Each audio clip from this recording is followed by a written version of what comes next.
I wrote 4 children's books, a 4-part youth series that deal with sex trafficking, bullying, teen dating violence, love and forgiveness, and a training manual where I go back and do workshops so I can help others who are stuck in the dark.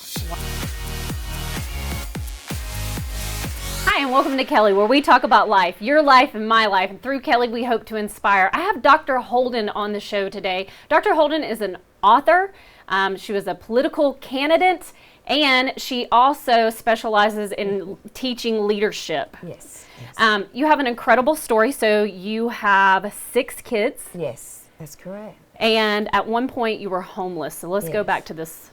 Let's start there. Okay. Well, in the last 10 years, my life has dramatically changed. I was a high school dropout. I dropped out in the 10th grade. By the time I was 22, I had 4 kids. And at 35 years old, after leaving an abusive marriage, I found myself homeless with a GED, no financial resources, no family support, living in a boarded-up house as squatters. Wow. And so I was at a crossroads. And it was at that point I made a vow to myself that the streets was not going to raise my 6 children, nor the jails was going to house them. Love that. So what was your changing point? When I realized no one was going to fight for us but me. Yeah. No one was going to fight, and I was scared. Where do you go? The last time I've been in anyone's school, I was 15 years old. Now I'm 35 years old with a GED, and I just started having dreams and visions of me preaching and speaking to all around the world. And I just went to church one Sunday and talked with a female pastor on the pulpit when service was over. And I said, I don't know where to start. I don't know where to go. I'm homeless. I'm scared. And she said, have you thought about going back to school? And to be honest with you, Kelly, I didn't think about school. I said, no, ma'am. And I went home, and in that boarded-up house, I just walked the floor one night praying out to whoever was out there. I wasn't raised in the church. And I enrolled in school. And that's how the journey started with turning. Now, at that time, did it go through your mind, like, how am I going to afford school? Is there going to be services that are given to me? I mean, because that's a problem for a lot of people that are in bad circumstances. They don't know where to find the resources. You know what? Once I went, and they was telling me about the grants and the loans, and I think mostly it was about how can I really go through it. I'm at the bottom. I'm literally living in a boarded-up house. The house we were staying in had boards all around it. So living as squatters, I was already in a negative. I was depressed. I was scared. But like you said, I think at that point it was either fight or flight. Right. Yeah. How did you get to the point where you started writing? When did you start writing? Have you always been around? Because you're saying you didn't have much of an education, so that could keep you from doing that, right? Yes. So I've always wrote poetry, but my first book came out about 2 years ago when I wrote my life story. No Longer Lost, the LaTarsha Holden story. And once I started self-publishing, it almost like it freed up all those years of being in bondage. Right. And I just started pouring out and writing books because I wanted to reach people that I probably never come in contact with. Well, I think at some point, our struggles that we go through, and really the abuse of life, to validate us, and we want to help others through that. We want to make that we want to make those trials worth something. Yes. And that's the best way to make it worth something is to give it to somebody else where it can teach lessons for them, so maybe they don't have to go through the same thing. Yes. So writing, would you consider that something? Okay, let's say that you didn't write a book to ever get it published. It's still a very healthy outlet for people. Yeah. You know what? And it's funny because I'm not good at journaling. I go with everything I do is purposeful. Out of the 12 books I wrote, I have 4 children's books, so it's not just one genre. I wrote. So what are your books? Let's talk about them. Yeah, my life story. I wrote a poetry book, a book for ministry, new people that are new in Christ.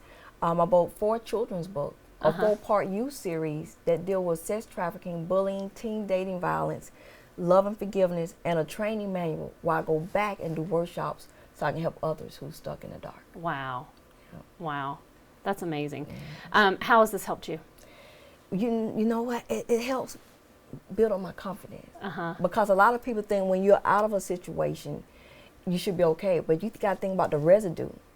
If I've been beaten down, whether through relationships or life, just because I'm no longer, so it helps with the process of healing. Tell me about your future. Well, you know, the first thing I'm excited that we're doing out of my 6 children, what I did was right before we went into homeless, when me and my ex-husband was getting a divorce at my lowest time, I said I had to do something at that point to show my 6 children a legacy.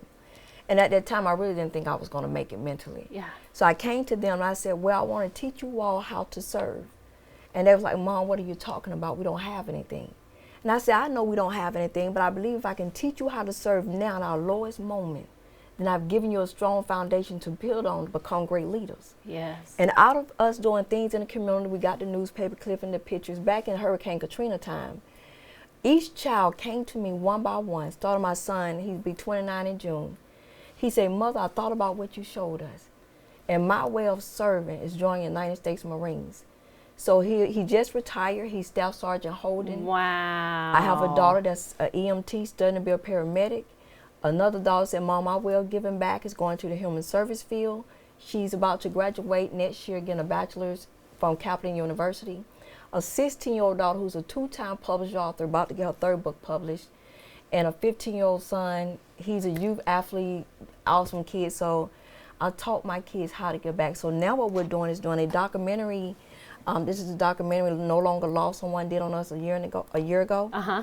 So we're actually starting to do a documentary screening and book signing tour, me and my 16-year-old daughter, a mother and daughter. Wow, and that's a legacy. Yes. You gave back. You could have gone any way with that. Yes. You know, you could have walked away. They could have gone in foster homes, and you got through. And that's the reason I wanted to bring you on, because if you can get through what you had with 6 kids, people can get through things. They just have to take the opportunities when it comes to them. And I don't want them, and it was the hardest thing in my life. It literally was. It was so hard. I remember walking to a hospital one day, and I saw the lady at the registration behind the counter. I said, ma'am, I don't want to live anymore. I don't think I can do it. And of course, those words got you admitted to the hospital for a week. But in that week when I was there, they had a room that was padded. I guess they put certain people in. And I just asked, can I go into the room? Every day I would go into the room and I would just cry out to God, please help me. I'm tired, I'm scared. And when I got out of that hospital, I just got back in the race and just kept pushing. Yeah. And you got to keep fighting. Got to keep fighting. You've got to keep fighting. Yes. Well, that's beautiful. Thank you for coming on and sharing your story. And I know that it will encourage somebody. There's somebody out there that this story is for you. So we would love when your segment comes out, if you would comment in the comments, you know, and just give some advice to people who are going through hard times. I have for you a big Hershey bar. And that's because you're doing big things in life. And I mean, amazing that you're able to overcome what you're able to overcome. And because you learned to do that, you have such a story to get back, and you're giving it back. So you're a gift. Thank you. So if you have some advice, we're going to go back and think about, you know, those days when you literally were in the dark.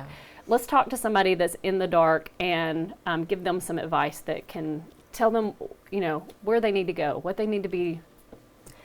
You know, one thing I would like to say, I had to realize 2 things.